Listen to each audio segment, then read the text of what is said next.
Assalamualaikum warahmatullahi wabarakatuh. Hello everyone, kembali lagi dengan saya Novi. Di sini saya akan menjadi moderator tentang menjelaskan permasalahan sampah di Indonesia. Tentunya saya tidak sendiri.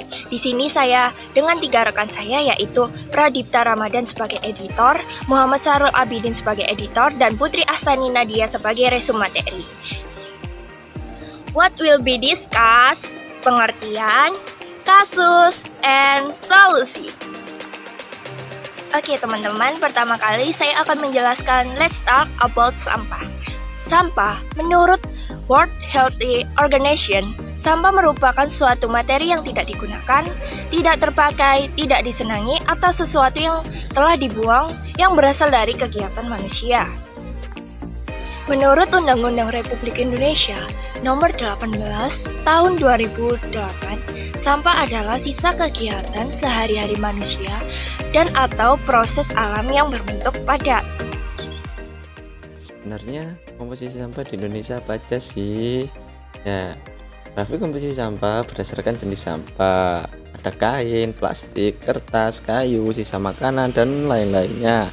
Grafik sampah menurut berdasarkan sumber sampah, yaitu kawasan, fasilitas publik, pusat perniagaan, pasar tradisional, perkantoran, rumah tangga, dan lain-lainnya. Sampah Indonesia di bawah kemana aja sih? 60% sampah diangkut ke TPA, 10% didaur ulang, 30% dikelola dan mencemari lingkungan. Faktanya, Indonesia merupakan penghasil sampah terbesar di dunia.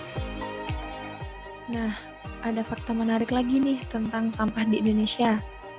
Jadi, Kementerian Lingkungan Hidup dan Kehutanan mengakui bahwa pada 2020 total produksi sampah nasional telah mencapai 67,8 juta ton.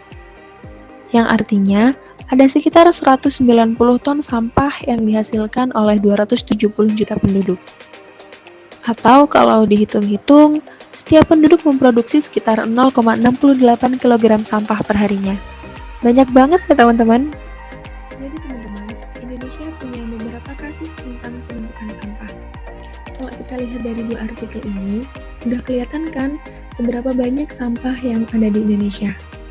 Nah, kira-kira gimana ya cara kita untuk mengurangi penumpukan sampah di Indonesia? Oke, ada persoalan lagi nih tentang pengelolaan sampah di Indonesia.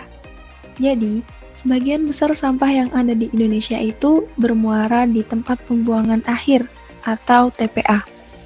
Sementara kapasitas TPA sendiri pastinya semakin lama akan semakin penuh. Dan juga kita akan sulit untuk mencari lahan untuk membangun TPA baru. Bahkan, Direktur Pengelolaan Sampah KLKH mengatakan, di tahun 2025 bisa nggak ya kita mengelola 100% sampah itu? Dengan pertimbangan minimal 30% pengurangan dan 70% penanganan sampah. Semoga aja kita bisa ya teman-teman. Nah, agar pengelolaan dan pengolahan sampah di Indonesia bisa berjalan secara maksimal, ada beberapa faktor yang akan mempengaruhinya. Di antaranya ada keuangan, sosial budaya, lingkungan, teknis, hukum, dan juga kelembagaan. Menurut UU Nomor 18 Tahun 2008 tentang pengelolaan sampah meliputi reduce, reuse, recycle.